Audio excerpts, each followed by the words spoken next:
Welcome to the Ad Nauseam podcast, where classical gourmands everywhere can finally get their fill. Join us for a delectable discussion of Greco-Roman civilization stretching from the Minoans and Mycenaeans through the Renaissance and right down to the present. And now, ladies and gentlemen, here are your hosts, Dr. David Noe and Dr. Jeff Winkle.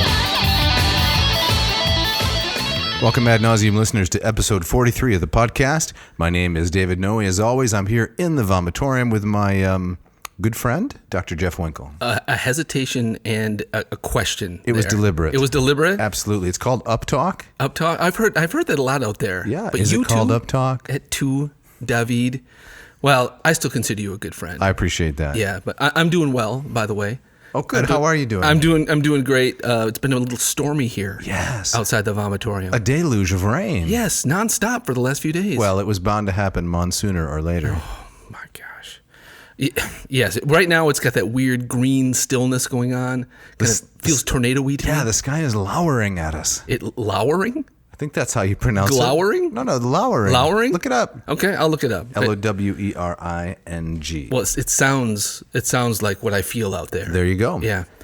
But I'm doing well. You're doing good, Yes. I assume. What are we talking about tonight? Tonight, we are going to redirect the audience's attention. We are? Away from the fabulous episode we wanted to do with our advisor, Dr. Ken Bratt, a friend, right. colleague. He was going to talk about the archaeology of Philippi and Paul's presence there, but he came down with a cold. Cold and couldn't speak above a whisper. That's correct. He wasn't sure he was going to sound good on air, so he asked if he could take a rain check. We said, of course, Ken, absolutely. And so tonight, instead, we're going to talk about, well, we will get back to Ken at some point. He's scheduled in the weeks ahead. Yes. But tonight, we're going to talk about the 10 things we hated about graduate school. That's right. It's not going to be just an hour of complaining and moaning. That's right? my plan. That's your plan? Nobody wants to hear that, right? You're sure? It is. But we're going to be talking about, some of the discomforts, the disquiets, and some of the weird stuff that happened to us during grad school. Yes. I think the genesis of this episode was our sense that people think that graduate school is all glamour and glitz. You know, it's stepping out of sports cars, walking down the red carpet. Yes. You know, scooping up parfaits and a parfait. Parfaits.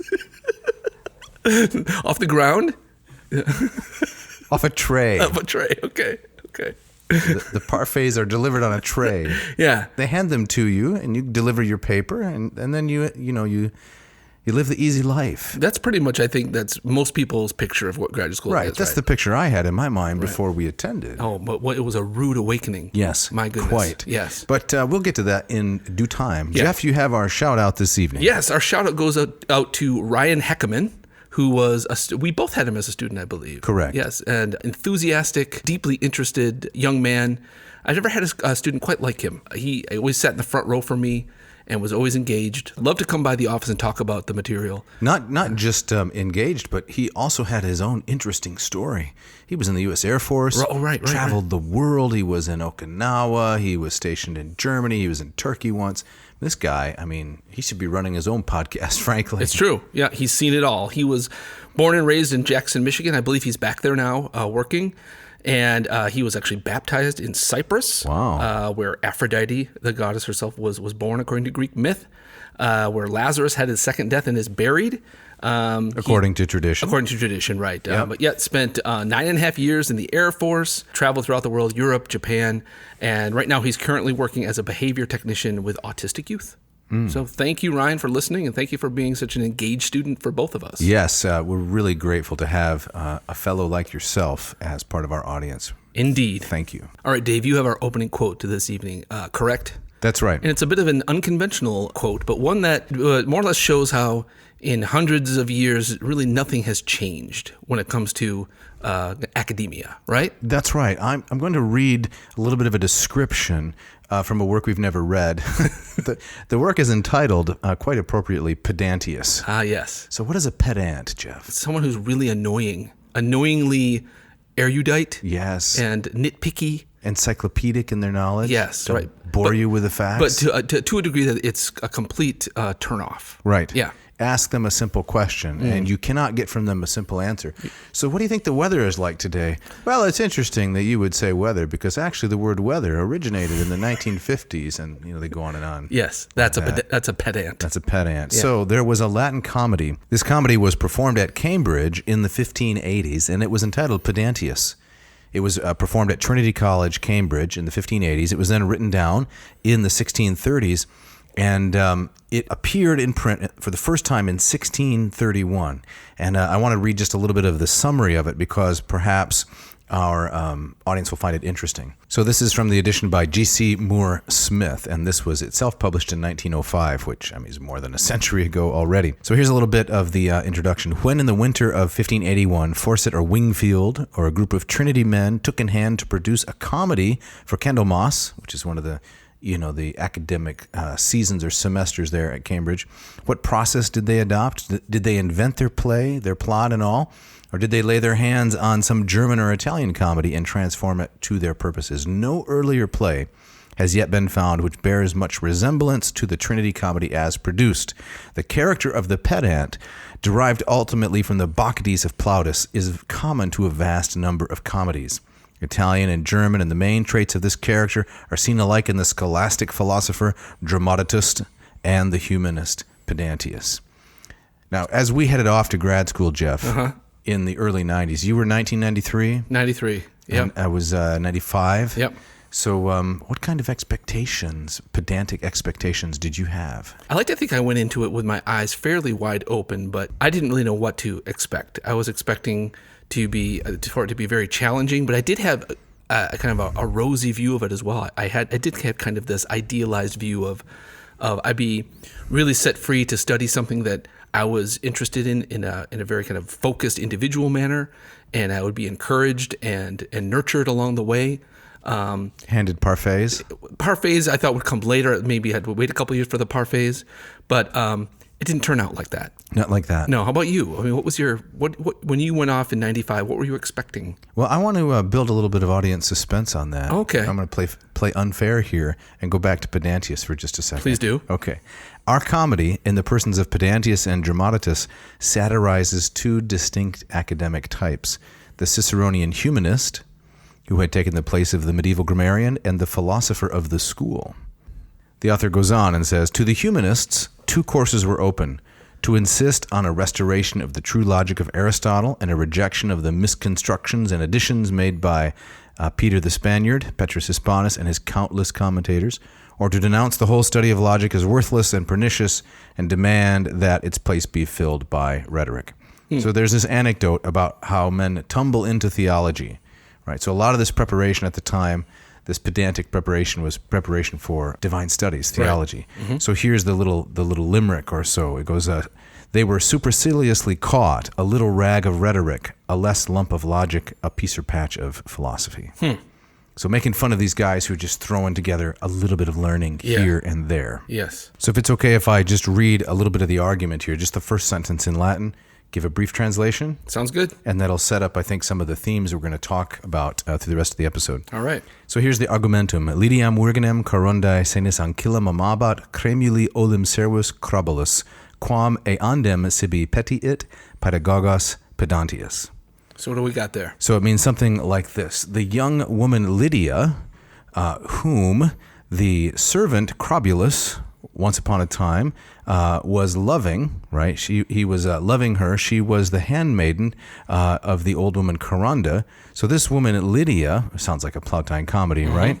The school teacher, the pedagogos, Pedantius, he was seeking this same woman as a love interest for himself. Ah, yes. So the setup of the play, based on Plautus and Terence, things we've talked about with Fontaine and such, is that this pedant, right, has got to find his way through the tricks and traps of being a school teacher with too much grammatical knowledge, right, to find true love. Ah, yes. I'm going to guess it doesn't go so well for him. No, it's.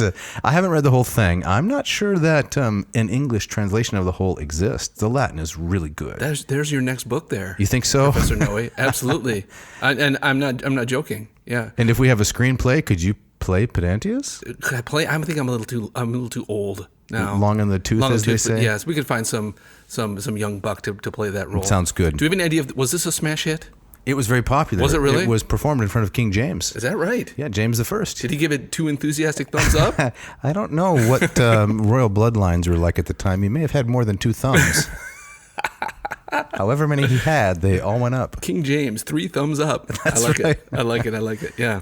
So, the pedant, the guy who has way too much grammatical knowledge, too much time on his hands, this is an old theme. Yes. And I think it might be a useful touchstone as we launch into 10 things that we hated about grad school. I agree. Let's get started, Jeff. We'll start out with you. You asked me what my expectations were as I headed off in 1995. But let's we'll get to that later. That's right. Let's go through Winkle first. What are the top 10 things that you hated? Right. Well, are we going to get to 10? Are we going to go? Let's have your 5. Okay. And then I'll add my 15. All right. So, but no guarantees about kind of how many we'll get to. That's right. Okay. So I went off to grad school. I went to Northwestern University in Evanston, Illinois. Chicagoland. Yeah, right? set the scene for us. Yes. So I loaded all my stuff on the back of a pickup truck. Had to strap it down with bungee cords. Now, was this pulled by mules? I remember my father drove me. He drove the pickup truck, and I was following behind in my 1988 Nissan Sentra. Were there any family members sitting in rocking chairs somewhere? It was very hillbillies. It's like the Clampetts. Yes. But I remember driving down around the bend towards Gary, and some gust of wind taking a huge, rug or set of sheets just went flying, and it was just a loss. I had to buy a new set of sheets once I got shipped. Something like that happened to Odysseus. Oh, did he lost his sheets? Yeah, it was book 25 of the Odyssey. Oh, 25. That's right. It's the one we didn't cover. How did you choose Northwestern? What's the story behind that? Again, there was no kind of romantic ideals. Like, I had always dreamed of studying classics at Northwestern. It really came down to they gave me the best offer. So I had been accepted by a few other schools. Would you say they gave you an offer you could not refuse? Yes, and I'm really trying hard to resist doing my Brando. Yeah, so am I. Give me an offer. No, it's terrible. I got accepted by a few schools. One offered a teaching assistantship or in-state tuition, but Northwestern offered me the full package. So no tuition, teaching assistantship for 5 years or something. That's a Big Ten school. It's a Big Ten school, right? It's a great football team. I'm sure drew you there. It was in 95, I believe. They went to the Rose Bowl. Yes. But in fact, Ken Bratt, one of his family members, played on that team. How come I never knew this? I don't know. You were probably studying classics. Probably. You should have been paying attention to football. But I didn't go to Northwestern because I thought, a lighthouse in the fog for the study of classics. They gave me an offer I really couldn't refuse. Right. Yeah. So I went there, but, I always thought, Northwestern, very good school. It has, a high academic reputation, if not necessarily for the graduate study of classics, but a very, very good school with a very good academic reputation. So, do you remember your first class in grad school? I do, and that's actually my first story. All right, let's hear it. So one of the things I hated, and I should say, I want to temper this a little bit. All these things, all the stories that I tell, all have kind of their positive side too. These were all catabases that I had to go through, come out the other side. So they were things that caused a lot of pain at the time. We could ask Mishka to put a drum roll before each of these. Oh, I like that. Okay. So I came in as a cohort of 1. I was the only graduate student admitted that year. And there's just a handful of other graduate students ahead of me. So it was a very small group of graduate students, all of us eccentric in our own kind of ways. But it quickly dawned on me that the temperature of the room or the kind of the ethos of the department was sink or swim. We're going to see what you got. And if you don't got it, we'd rather see you go. Right. So I definitely got the sense there that he said, we'll take graduate students, but we'd really rather not have them. So you were at the top of your cohort, though, right? I was at the very top, right. And at the bottom, as it turned out, right? So the very first class I took was a Homer survey. We read the Iliad. And the very first assignment, this was given on Monday and had to be completed by Friday, was to memorize in Greek the first 150 lines of the Iliad, and then go in and perform them for the professor of the class, who was Professor Dan Garrison, who was, and I'm not kidding at all, this is almost no exaggeration here, the spitting image of Poseidon. Kind of the piercing blue eyes. Didn't wear a shirt to class?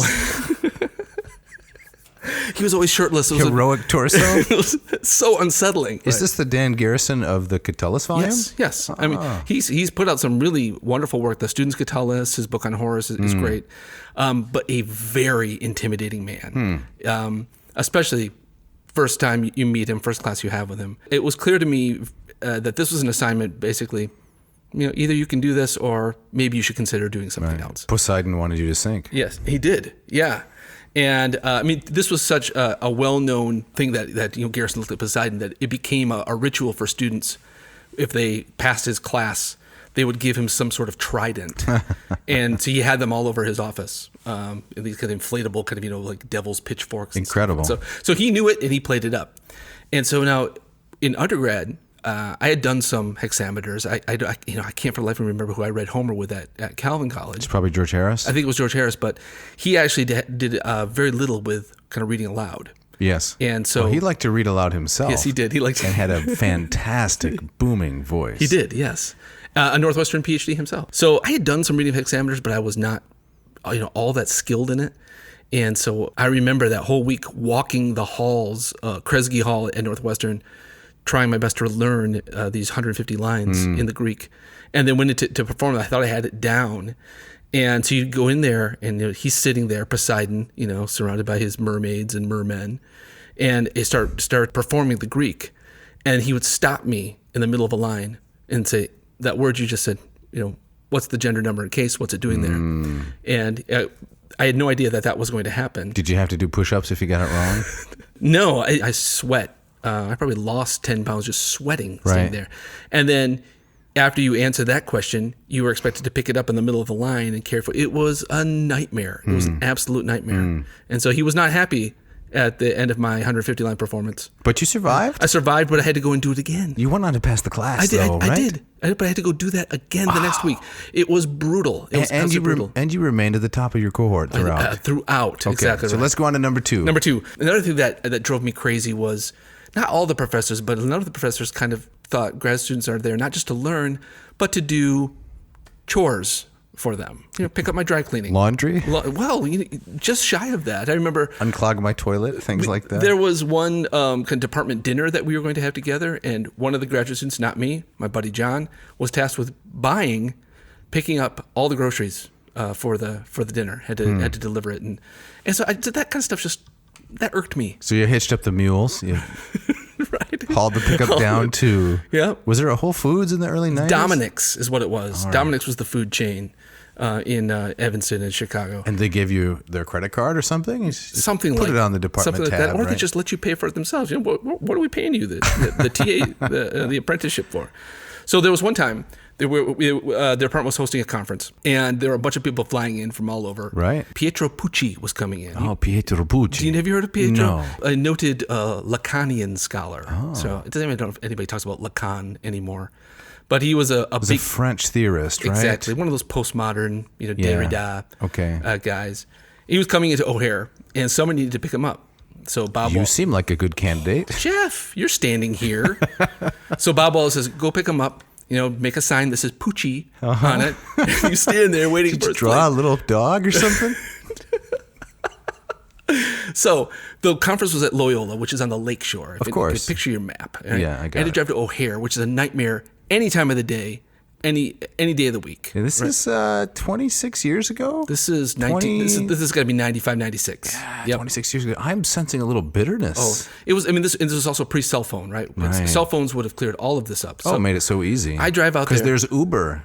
Exactly. You could just send him the link. He can Uber his way to Loyola. Right, exactly. Pucci can take care of himself. Right. Let Pucci take care of himself. That's my catchphrase. So I'm already dreading the ride back with Pucci. What am I going to talk about with this guy? Do you speak Italian? Pidgin Italian. Right. And I know nothing about Lacan. Right. Well, that was your chance to learn. So I'm just the brutal, awkward conversation that's going to follow. I'm dreading it all the way out there. So I finally muscle my way through the Chicago traffic to O'Hare. Right. I find the gate. Yes. And I'm standing with my stupid sign, Pucci sign. I was thrilled because I was on time. Right. And people are coming off the plane. Everybody comes off. No Pucci. No Pucci. There's no Pucci. I'm standing there. What am I supposed to do? Right. So if I go to a payphone, who am I going to call? Nobody has a phone. So I You're going to call one of your grad school professors and say, Poochie did not deplane. The Poochie has not landed. Where's the Poochie? So I threw the Poochie sign in my back seat, and I drove all the way back to Loyola. Let me guess, he met you there. He's sitting in the front row. Right. And Bob Wallace says, who is my department guy who assigned me the task, he says, "Oh yeah, Pietro found his own way here. He must have walked right past me. He got his own car."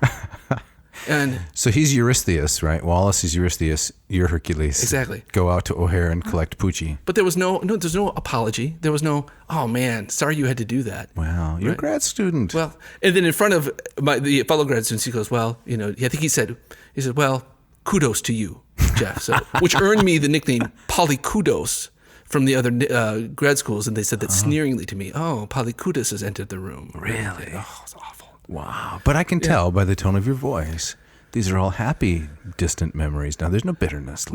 No, there's a little no brackish tang in the back of your mouth. It's very brackish. I don't know what you're hearing over there. Well, let's move on to number 3. Number 3, all right. I also had a professor, Jim Packer, who was a great archaeologist, famous for his work on the Forum of Trajan in Rome. But he was also a man, wasn't all that crazy about lecturing himself. He'd rather be doing his digging and his research, right? So I was a TA along with my buddy John. We were his TAs for this massive lecture survey on Roman history, 120 students in the class. That is massive. And he said to us, he goes, "You guys are going to be teachers someday. Here, I'll give you this lecture. You handle this lecture," right? And so I had never done this before. I had never lectured, let alone in front of 120 students. You had memorized 150 lines of Homer. I had, exactly, and completely forgot it all within a week. And so he assigned me the lecture on Hadrian. And so I sweated it out at home on my computer and went in the library. This is going to be great. No Wikipedia. No Wikipedia, right? No YouTube reconstructions of Hadrian's arch. No, this is right before kind of the explosion of the internet, right? Yeah. So this is old school. So I thought, okay, I can do this. This is, how hard could this be? Calvin College prepped you well. Right. So I put it all together, and it was one of these classes I met twice a week. So it was an hour and a half class. You're expected to fill that hour and a half. He did straight lecture, no discussion, nothing. And so I got up there, and long story short, about 7.5 minutes in, I'd pretty much done everything. I said everything I was going to say about Hadrian. I gave myself space for I can riff on this. There was no riffing. No riff. You said it's a 70-minute class? It was a 90-minute class. 90-minute class. So you got to minute 7 and right. 83 more minutes. What am I going to do? Yeah, and Packer's sitting in the front row with his arms crossed just looking at me. He's there. Of course he's there. I didn't know he was there. Oh, he was there. He was there to critique. Evaluate. Yes. And my buddy John is sitting right next to him, and John's just grinning at me. At Polykudos. Right. And so I remember mentioning something about, Hadrian was famous for wearing the beard, right? He wanted to look like a Philhellene, right? A philosopher. And so I remember I got to 7.5 minutes, and I just looked up, and I could just feel the sweat trickling down my back, and I just said, "That's all I got." And did you play charades or something? Right? Here's another arch. What happened was my friend John raised his hand and he said, "Tell me more about the beard." Right? He wanted me to riff on the beard. Right. And I said something stupid, and I said, "Well, that's all I got." And it was lustrous. The immense sigh of relief from the crowd that say, "Wow, we get to get out of here 83 minutes early." Right. The students couldn't leave fast enough. Right. And Packer came up to me afterwards. I thought he was just going to tear me a new one. Right. But he goes, "It's a little brief. Jeff." It was awful. What an awful moment. But it was one of those things that I learned that, when I have to do this again, I got to go about it a completely different way. Yeah, you got to be a lot deeper in your prep. A lot deeper, yes. So longer pauses, pregnant glances. Is there such a thing as a pregnant glance? Oh, there were a lot that day. Okay. Yes, yeah. It's funny, though. I'm not surprised, if I may digress on your anecdote for a moment. Please. I'm not surprised that the students loved it, because students always love it when class is canceled. Right. It's one of the few products people are happy to pay for and then not receive. Not receive, right, exactly. Please don't teach us. Can we go already? Isn't that the truth? It's shocking. Yes. That's the world I'm leaving behind. So yeah. Let's go on to number 4. Number 4, had an advisor who I will not name, very mercurial, very unpredictable. And I think that's one of the things I really didn't like about graduate school from my experience was you never knew what was going to happen one day to the next. Too many big personalities. Yes, and our discipline, I think our corner of the humanities attracts There's no doubt about it. The eccentrics, right? There's no doubt about it. Right, yeah. These are people who, God bless them, could do very well in that play from, the early 17th century, Pedantius. Right. These are people, like ourselves, I'm sure I'm describing ourselves, who are obsessed about certain very small corners of human knowledge, and they're not always so good about gauging the rest of their environment. Yeah, no, it's totally true. And I certainly don't hold myself up as a paradigm of, being comfortable in social circles. I mean, I miss a lot of cues myself. I mean, I carry with that, with the discipline, I bring that my own eccentricity, right? But some things were just so bizarre. Yeah. And so one of these. So tell us about this one. This advisor, I was turning in a dissertation proposal. Okay. Right? So kind of the first stages of the last stage. And so I had written up this detailed outline of what I wanted to do for my dissertation on Apuleius. Right. And I brought it into my advisor. We sat down in his office and we read through it together for about an hour. And he was saying, "This looks good. This looks very doable. You're doing something new here. There's some new ground. I like this. Let's run with it." So I walked in there feeling great. Right. I said, "Wow, my gosh, that was seamless." Not at all like driving back from O'Hare. No, not at all. Not at all. And so the very next morning, at literally 3:00 in the morning, the phone, which was like on the nightstand right next to my head. And it's probably a rotary or something. It was not. It was touch tone. Touch tone. It was okay. touch tone, right? But that thing buzzes to life at 3 a.m. and it's my advisor. And so I'm coming out of this dead sleep. Right. And he's just saying, "Jeffrey, this will not do. This will not do. What were you thinking?" And he's going through like points. Who is this? Yeah, exactly. He's going through points in my proposal and just saying, "What were you thinking? What were you thinking?" And I was so out of it. And he finally says, "I need you in my office at 7:00. We need to talk about this." This is the same guy who just said, "Oh, this is great." Right. So I went in there 4 hours later. This is like a Dr. Jekyll and Mr. Hyde thing? Yes. So in the early afternoon or the previous day, he was all sweetness and light? Yes. And then. But don't talk about Apuleius at 3 a.m. No. because then it's shadows and... It's Mr. Hyde. Here he comes. So I went in there at 7:00 the next morning. 7 a.m. And he was ready, guns blazing, and just tore the whole thing up and said, "You got to do this over." And I walked out of there just like, what happened? How long was your proposal? The outline was probably a 20-page outline. And had a bibliography, Yes, right? exactly. It was all annotated. 5-6 pages. Yes.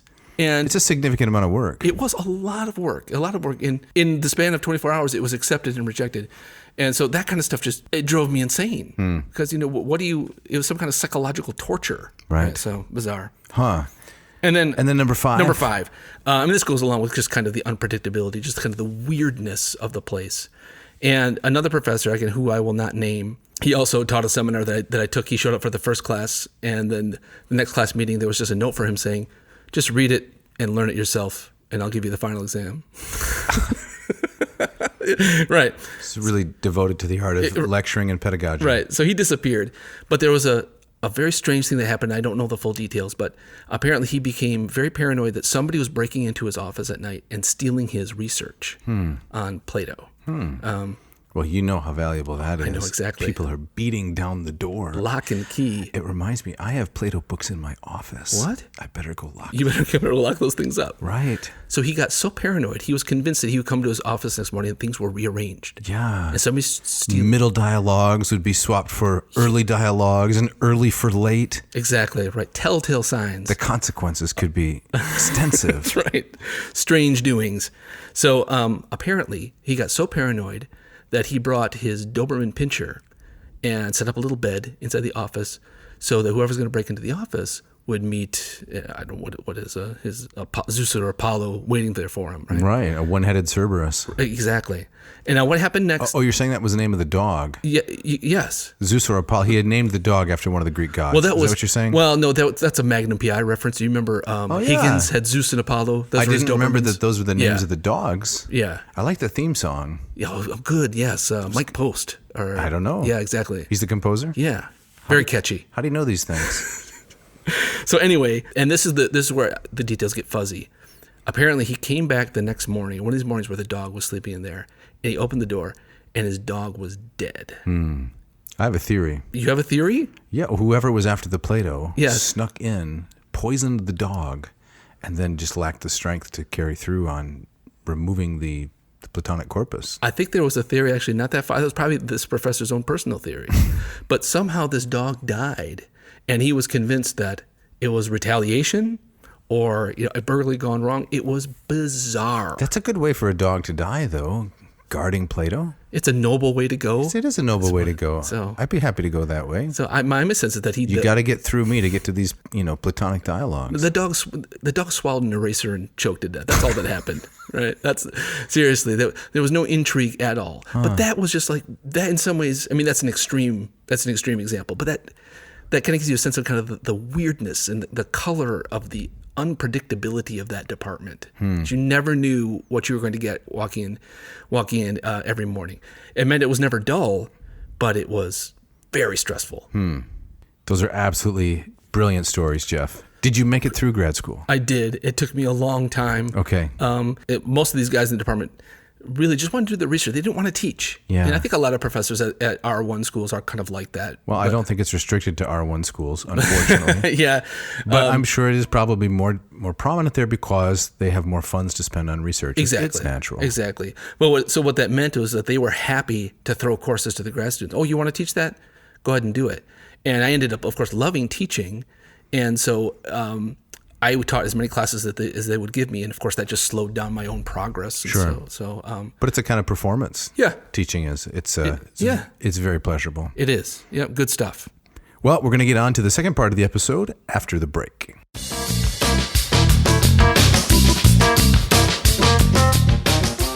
Today's episode is brought to you by Ad Astra Coffee Roasters, the coffee that takes you to the stars, Ad Astra, but you can do an end run around all that harsh stuff. Yeah, great stuff. Comes to us from Hillsdale, Michigan. We've both had the privilege of trying a lot of their different roasts. Tenebris is my favorite. Yep, there's Las Lajas. Lajas of the Huehuetenango. There you go. Oh, I got to say it the this poetry week. Series. Yep.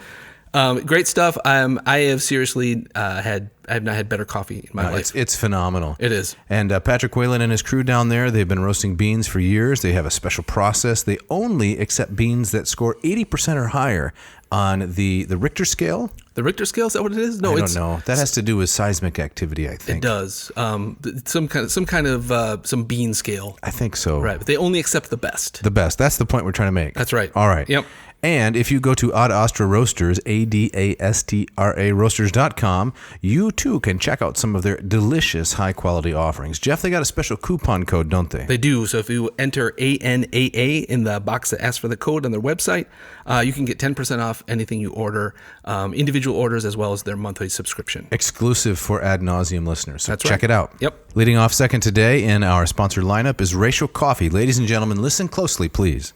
Mark Helweg and his crack team in Portland, Oregon have solved all of your aesthetic and brew-based problems. Jeff, you got some brew-based problems? I did, but no longer. Because I now have the Ratio 6. And where does it sit? It sits, it has its pride of place in the kitchen, next to the sink. It's the first thing I go for in the morning. I hit the button, and I know delicious brew is on the way. Now, did you get the stainless steel, the matte, or the white? It is matte. Matte, so it's a nice glossy black kind of, well, not glossy, but matte, as the name implies. That's right, yeah. It makes everything else in my kitchen look like junk, Yeah. to tell you the truth. It's a beautiful machine. So Mrs. Winkle, I understand, is especially fond of the bloom stage. Of the bloom stage, right? So she's convinced that's the secret to the whole thing. Okay. It's that's the first stage that the machine goes through. It dispels all the nasty CO2, and then what's left is just amazing coffee down through the Fibonacci shower head, down through the beans, through into the carafe. It's a thing of wonder. Yeah, I have the Ratio 8. Mine is in an oyster with walnut accent. Ooh. It's gorgeous. Man, it's like a Mercedes. Yeah, it's really, really nice Yeah. as it sits there on my countertop. The response that our Ad Nauseam listeners have made to this Ratio coffee, this is amazing. It's phenomenal. It's so gratifying to know that you all are actually listening to the ads and you're liking the product. So Mark is thrilled at how many of these machines are going out there. There's lots of countertops out there now with the Ratio 6 on them. Exactly. Yeah. And they're enjoying beautiful coffee. They're living the Ad Nauseam life. That's right.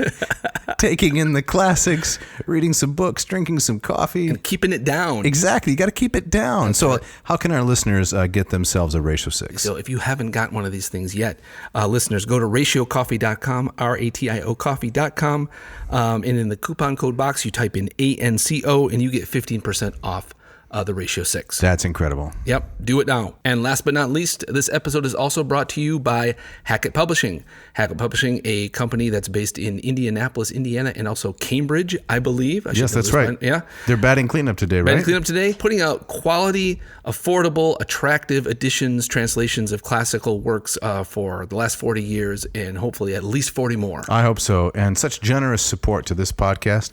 They were, I think, our first advertiser, right? They were. First sponsor. came on and said, yeah, we want to support the classics, just like we've always been doing. They were on board right away. Yes, It was really, really thrilling. And they offer a fantastic lineup of wonderful translations. You've got your Stanley Lombardo, who's translated the Iliad, the Odyssey, and also the Aeneid. You've got the new Len Krizak translation of the Aeneid coming out, but it's not just classics, is it, Jeff? No, it's everything that if you're interested in the humanities, you're going to find something that you like there. There's Asian literature, there's language instruction. I believe there's a edition of Latin instruction that you like. Yes, right? the Lingua Latina per se illustrata by Hans Orberg. They now own the rights to all of that. They produce really high quality, attractive volumes of that set. Now, how can our listeners benefit from? Well, they need to go to hackettpublishing.com. Did I let you get to the end of the sentence? No, you were so excited. I let you run with it. It's good. HACKETT publishing.com and enter this coupon code AN2021 in the box which asks for the coupon code AN2021, and you're going to get 20% off plus free shipping. This is a really generous offer. I don't know any publisher that gives you 20% off and free shipping. No, you can't get that from Amazon. No. This is phenomenal. So check it out.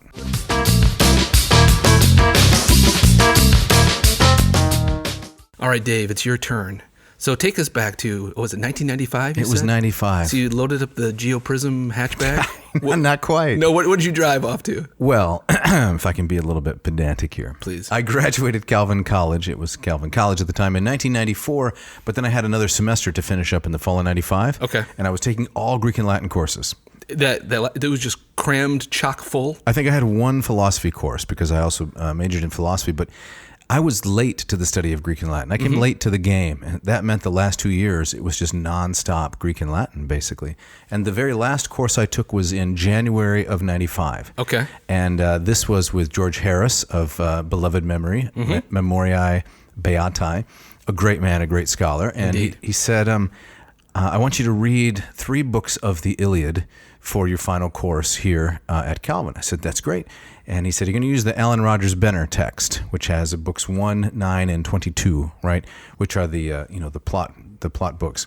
I said, okay, great. I'm going to do that. Now, the woman who is now my wife, Mrs. Noe, had graduated early, and she had gone off to Mexico.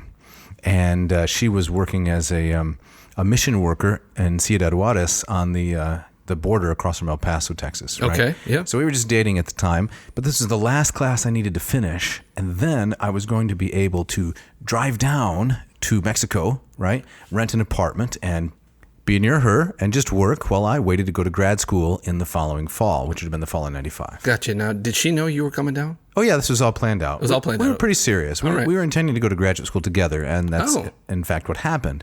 But I had this final course to take, and it was Homer's Iliad. Now, I could, as soon as I had finished the tasks, the project, then I was completely done with college, you understand? So there wasn't really a date attached to it. It was just read these 3 books.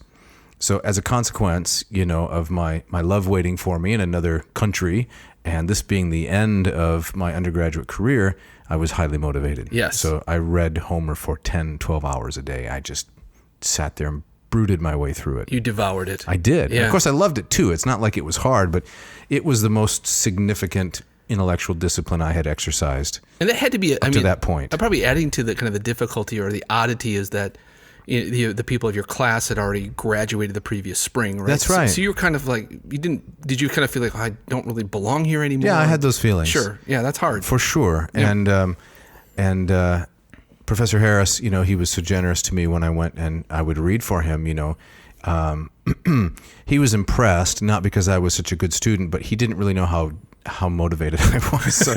So he said, well, let's start out, and I'm ready for this. I did this. I'm done. Let me go. Right. I finished. I'm gone. Yeah. So Gotcha. So that was that. And then kind of like you, I had to decide which graduate school to go to. And I applied to 5. I was accepted at 3. Yes. I won't say which ones I didn't go to, but I only got financial support from 1. And that was the University of Iowa. So like me with Northwestern, did that kind of decide it for you? It was an easy decision. Yes. Yeah. And, I had some reservations at first. I thought, well, Iowa, I want to study some other things. Maybe they don't have it. But it turned out to be a great fit. It did. Yeah. And not a grout fit, but a great fit. Yeah. The folks there were, they were so generous and helpful to me. And it was great. Man. But the theme is, what did I hate about graduate What did you school? hate about it? Can we get to, shall we start with number 1? Yeah, let's start with number 1. Okay. So one of my first memories about graduate school is the sleeplessness and the stress. Yeah. And the occasional cutthroatery. Was it like between graduate students? Or? Well, yeah, kind of. It was a little bit between the younger ones and the older ones. I mean, I was so green. I was learning the ropes. I had no idea what I was going into. I expected there to be parfaits everywhere, right? Now, how many people in your cohort? There were 3 of us. Okay. And one of them is now a really good friend. And Dr. Samuel Husky, to whom we gave a shout out many episodes ago, a great friend. And he should tell this story, probably because he'd tell it differently. But there was a third individual, Rebecca, I can't remember her last name, who came in with our cohort, a wonderful woman. But Sam and I were kind of pitted against each other very, very early on. I think because the professor sort of sensed, these guys, they're interested in the same things, maybe a little competitive, and you have all the just tremendous pressure of grad school. Am I going to fall flat on my face? Am I going to succeed? Sink or swim kind of thing. Yeah. So he and I were taking a course together, and we were the only 2 persons in the course, if I'm not mistaken. That's intimate. And it was with Professor Jonathan Goldstein, who is now deceased. And was just a brilliant Hellenist. And one of his projects was, this was long before computers, of course, he went through the Demosthenic corpus, right, all of Demosthenes, and he cataloged every particle. Oh my gosh. And then he wrote an extensive entry on how Demosthenes uses particles. Man. But he was also, of course, very, very learned in Herodotus. And so Dr. Goldstein and Sam and I sat in his office there, and we translated Herodotus, and I was not very good at it. Herodotus, that's difficult. It was tough, right?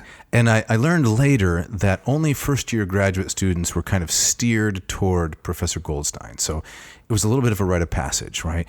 His job was, I think, to sort of take your measure as a philologist, a student of language. Yeah. His job was maybe to sort of toughen you up a little bit. Right. A lot of people did not like him as much as I did. Okay. Right? So he had a little bit of a brusque exterior, but I learned so much from him. If you could get past that, bristliness kind of, there was just so much to learn. He had kind of a chewy nougat center. Huggable portions, I would say. Yeah.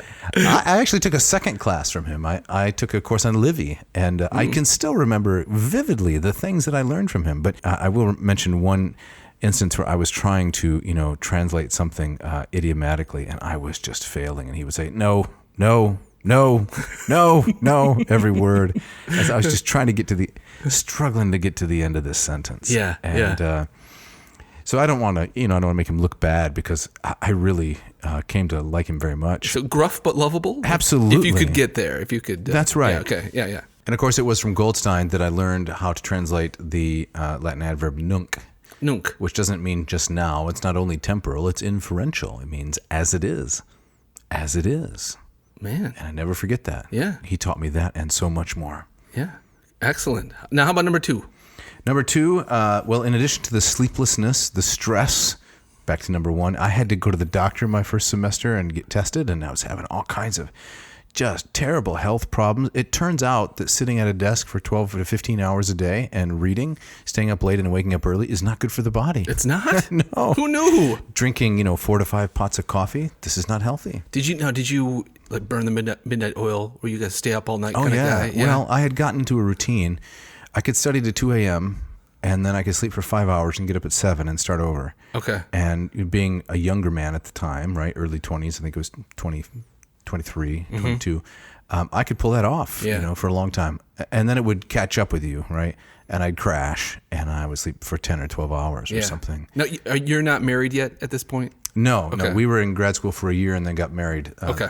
So Tara was studying epidemiology, sciences, right? And I was in the humanities. So that was a good contrast. Right. So we're leading, pretty different schedules and lives and so forth. All right. So getting back to number 2. Yes, right. Sorry. So number 2 is what I like to call sartorial disarray. What does that mean? It means that I didn't know what to wear. I really didn't know how to conduct myself. So this is not so much what I hated about grad school as it is growing pains of becoming acclimated to the profession. Gotcha. There's a certain way you're supposed to behave, at least in the the mid 90s at the University of Iowa. There's a certain way you're supposed to behave if you want to become a professor yourself. Yeah. And I carried my books around in a pillowcase. A pillowcase? Why would you do this? Because I didn't have a proper backpack.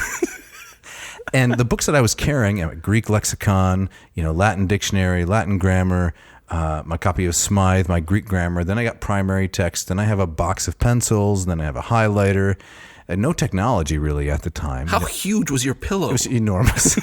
I wasn't schlepping around a laptop or anything, but I had all of these miscellaneous and ill-sized items and no way to carry them. So I thought, I thought it was a moment of brilliance, actually, and inspiration.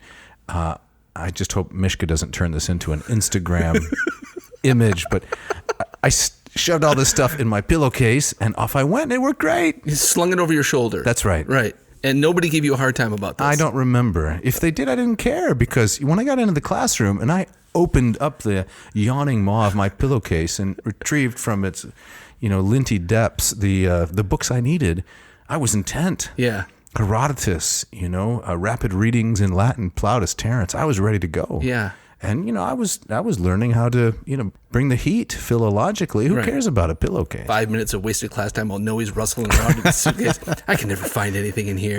That's probably what happened. But then eventually Mrs. Noe stepped in and with her typical wisdom said, if you're going to be a professor, you really got to look the part a little more. Yeah. You need to get something. So my grandmother gave me her old Samsonite briefcase. Briefcase, it's yes. a black hard shell with the tiny little keys that you can lock it with, on top. Yeah. And it worked great. So you leapfrogged the backpack and went right to the briefcase. Absolutely. Wow, circa 1950, I still have that briefcase. Oh, man. And so then, I looked like I was either a grad school or maybe a CIA agent skulking around campus. The sartorial disarray carried into other settings as well. How so? Well, in the fall of 95, one of the first courses that I taught was Intro Latin. Now, remember, I had studied 3 or 4 semesters of Latin total by this point. Yeah. Because I was that late bloomer in terms of getting into Greek and Latin. Mm-hmm. So I went into the classroom to teach undergrads as a TA, at an R1 Big Ten school with only 18 months more Latin than the students I was teaching. Oh, that's crazy. So the pressures were intense in terms of learning, and I was just a few chapters ahead. But as intense as it was, it really focuses the mind. So I learned rapidly because I had to. And I'll never forget, I'm standing in front of class one day, and I'm wearing, I think I can maybe even remember the name of the student. It's a pretty generic name. I think his name may have been James Watson. Okay. There's no chance he's listening. But James, if you're listening, thank you for this comment that you made. I was wearing an old Calvin College sweatshirt that had got paint on it somehow. You were teaching in this? Yes. Because I had been painting some odd job. Remember, we were church mice, right? Right. And I think James Watson said, Noe, I guess it's laundry day, huh? And I felt cut to the quick. Yeah. And from then on, I decided, if I'm going to be in this spot, I need to dress the part a little bit more. So you got a wardrobe to match the briefcase. Yeah. Okay. I got the leather jacket with the tweed, the tweed patches on the elbows. No, I didn't go that far. Okay. But I did come to learn that this is not just about mastering Greek and Latin, which was my goal. I mean, it was a self-conscious goal. Yeah. I'm here because I really want to master these languages, if possible. It's going to take a long time. But then I also started to learn this is not just mastering the material. You're being inducted into the guild. Right. And that was a lot of the friction. I mean, it was similar to the stories you told, right? Just the expectations of getting inducted into the guild. Yeah. And a lot of it just kind of being thrown into it without a lot of guidance. Correct. Yeah. Yeah. It's you learn by doing. Yeah, it's a trial by fire. You suffer into truth. Right. How about number 3? Well, number 3, I would like to describe as majoring in the minors. Okay. Majoring in the minors. And honestly, these are not criticisms directed at my own professors, many of whom have served me faithfully and well their entire career. Karen Green, one of my advisors, she passed away a few years ago. A lovely woman, taught me just so much about being a professor and about being a scholar. John Finnemore, my dissertation advisor, Rob Ketterer, Mary Depew, Jack Holtz, Mark Goldstein, I've already mentioned, on and on. So these folks were not like the criticism I'm going to level here at much of the discipline, which is majoring in the minors, right? If you look at some of the literature on classics, it is the kind of thing that can descend to minutiae, yes, right? Pedantius. Indeed. Yes. So I like to talk about my made-up character, Phrynicus of Pamphylonia. I don't know if this is a real person or not, but Phrynicus, right, wrote a treatise on plow length. I don't even know if that's true. I think Phrynicus of Pamphylonia is a true character that I stumbled upon at some point. But he wrote a treatise, on the proper length of the plow you're supposed to use at various seasons. I'm making this stuff up, right? Right. Somewhere, someone has written a dissertation on this. Now, it's not that these things are not important, but I didn't go into classics only to talk about minutiae. Right. I wanted to be captivated, my imagination and my moral sense by things of lasting importance, right? Yeah. Where are the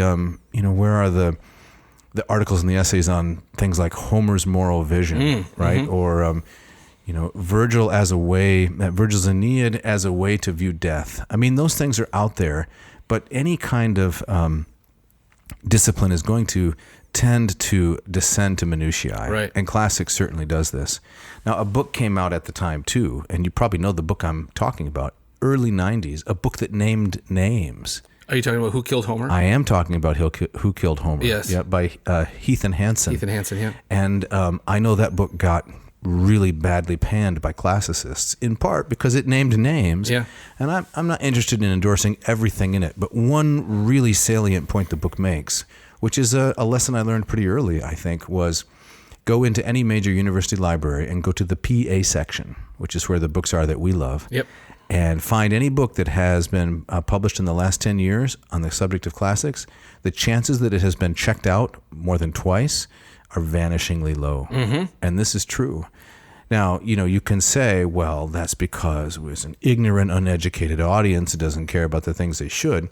I think the more likely explanation is when you write something that's academic, you're not necessarily writing with the audience in mind. Right.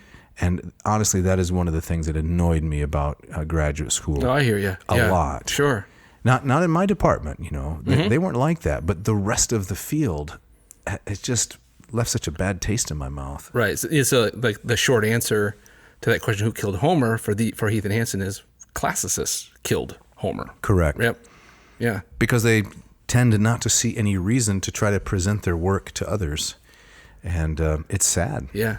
I met a guy who was working on his dissertation, and he was measuring fish ponds Roman fish ponds throughout Italy. And so I remember talking to him, well, what are you doing with that? Are you trying to say with that? He goes, I'm just measuring fish ponds. I do think that's important, well, right?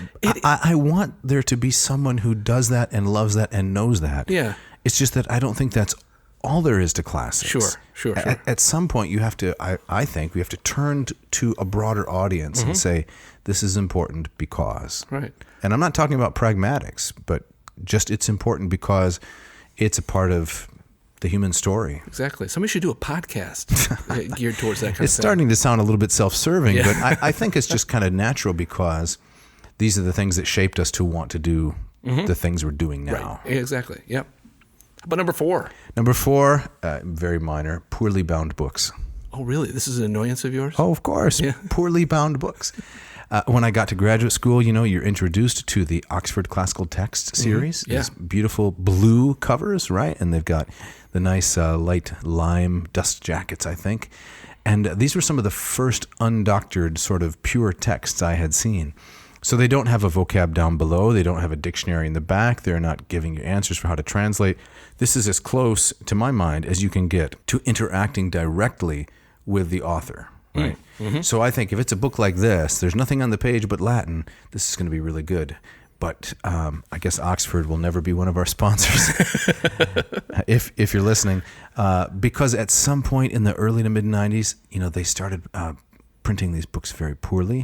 The spray adhesive, you know what that is, right? Yeah. If you want to attach something, to the wall of your garage or something, you just take out a can of it and you shake it up. And there's a little rat's tooth inside there that rattles around. Indeed, yeah. You spray it on the wall and you slap a poster up there, right? Right. Your poster of REM or whatever it is you're listening to these days. I'm pretty sure that some of those books put out by Oxford, were assembled using that spray adhesive. Very cheap. Because you buy this $120 book and then you carry it around in your pillowcase for a few weeks. Maybe the fault lies with me. And it's falling apart. It's falling apart. So you ran into that a lot. I did. Yeah. I did. Yeah. That's disappointing. It was disappointing, you bet. Number 5? Number 5 was the library was too expansive. What do you mean by that? Well, you and I went to school with a mutual friend. His first name was Don. His last initial was U. I remember Don. Yep. Yes, right. Mm-hmm. Don was an amazing student. He was kind of my model in some ways. I thought, wow, that guy is so serious and gifted. Yeah. He went off to the University of Notre Dame for his graduate studies. That's right. And he told me once that he had maxed out. He had maxed out the number of books that he could check out from the university library as a graduate student. Really? And you know that number is something like 600. I kid you not. This is an enormous number. Yeah. So in his apartment, you can't even move from room to room because it's floor to ceiling books. That sounds like Don. It does. Yeah. I admire that. Yeah. It's incredible. Well, the University of Iowa Library has one of the best research libraries in the Midwest, not only for classics, but for Reformation studies. It's massive. Mm-hmm. I had never encountered anything like that before. And sometimes when I would wander into the library for, Journal X or Volume Y, I'd come home with a huge heap of books in my pillowcase once again, things that were intellectual distractions. And I see. What I'm really trying to express is that you're in grad school to learn the content and learn the craft, to learn the guild.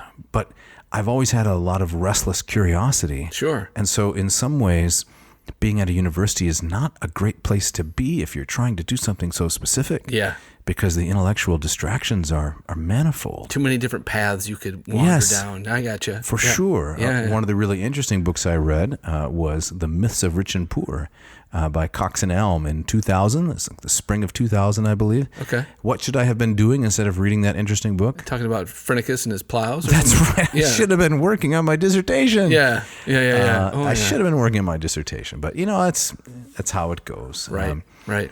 I spent a year after I finished taking courses ostensibly dissertating, right?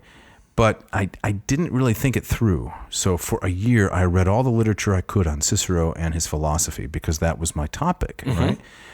Cicero and Plato, as I've said before, I think were my special authors in Latin and Greek respectively. But I didn't take any notes. No notes? No notes. So I read for a year. I probably read 30 or 40 books on Cicero or more in that time, plus articles and such. Because I was thinking first, well, learn the lay of the land, then come back and drill down and get the specifics that you're going to need for the actual dissertation. Yeah. Turns out that was not the right way to do it.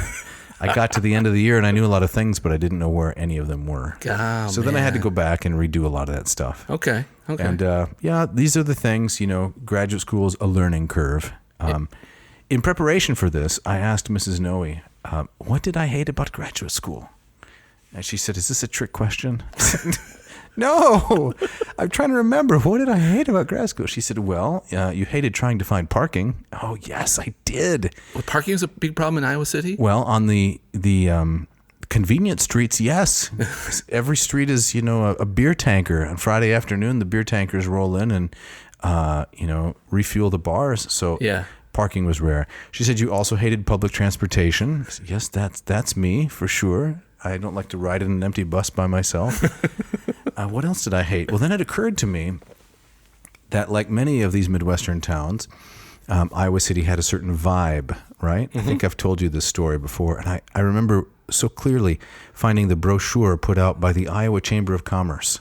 Oh, yeah. The Iowa City Chamber of Commerce. This was an effort to draw tourists and residents to the city, and the way they were presenting themselves was educated. These were the bullet points on the brochure.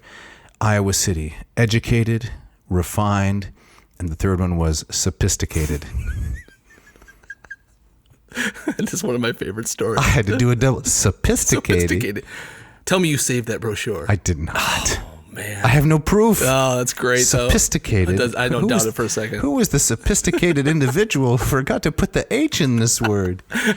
That's where I want to move. Oh, that's great stuff. So we decided at the beginning of the episode, right, that when we got to the end, yes, we were going to say that the thing we hated most about graduate school was when it was over.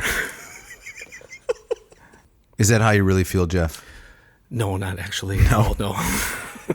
It was a nice sentimental ending, wasn't it? It was. I thought I'm hearing the violins behind that a little bit. Yeah. But like all good things, graduate school came to an end. It did. And likewise this episode. That's right.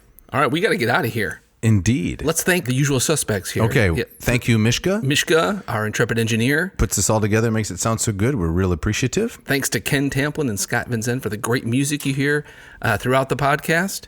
And Dave, you want to say something about the Moss method before we get out of here? Yeah, I do. The summer sale has expired. You missed it. Come on. Really? But the Moss method, I'm going fully digital this fall. We announced that last time. Yes. Just in case someone hasn't heard it, right? I'm leaving brick and mortar academia. The Ad Navseam podcast is going to become a viewer experience. We are in the process of building a studio, getting the cameras. It's time to put on makeup. It's time to light the lights. It is. It's time to get things started. That's right. I'm excited about it. You don't get the reference? What? It's a Muppet Show.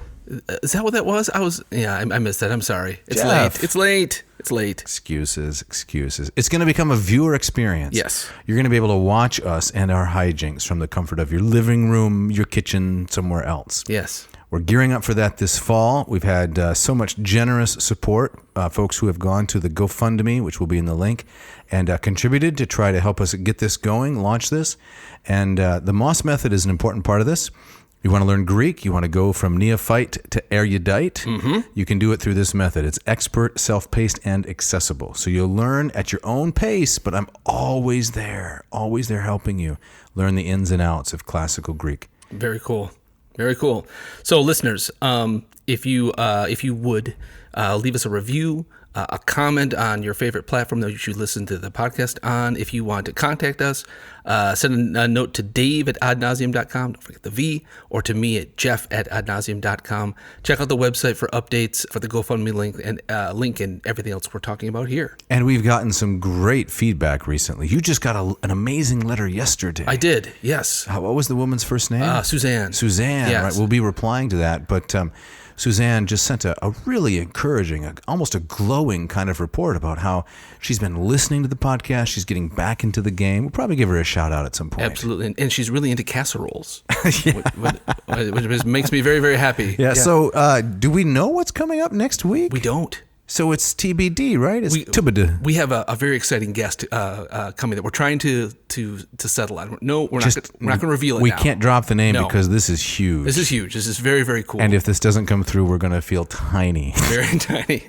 But I'm confident it's going to happen. We just don't know exactly when. Right. And so that means we don't really know what's going to be on the table next week. Right. And we have some other great guests that you listeners are going to love. Some real nice surprises coming up. Indeed. Dave, you got our gustatory parting shot this week, right? I do. This is from David Mamet. I pronounced his name correctly, right? I believe you did. Yeah, and I love this. He says, "We must have a pie.